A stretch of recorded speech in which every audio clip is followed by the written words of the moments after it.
So now let's unbox the camera. So let's just take a quick overview of the box.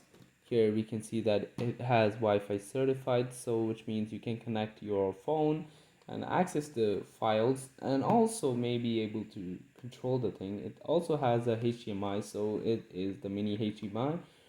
And this is the real DSLR, so it's not a mirrorless version of cameras.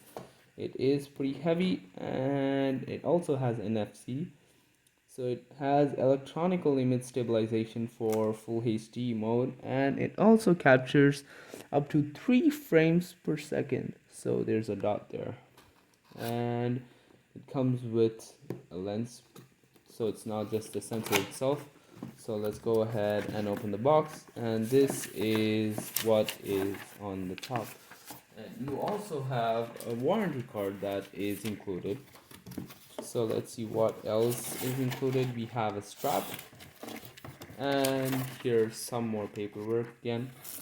Let's pull the camera out. So this is how the camera comes in with bubble wrap, and this is the camera itself. So it has a flashlight which is on top of here, right there, and this is the sensor itself. So it doesn't have a moving display, so the display is fixed, and it's not a touch screen.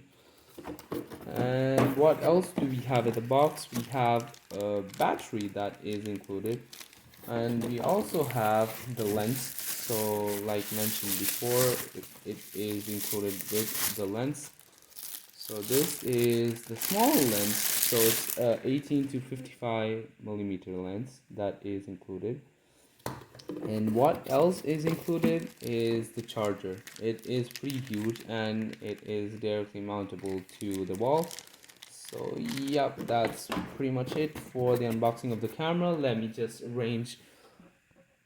These are all the things that we just unboxed.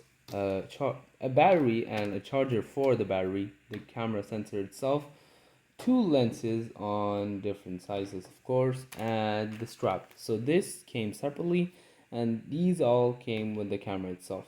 So that's pretty much it for the unboxing, guys. Thanks for watching, and catch you in the next one.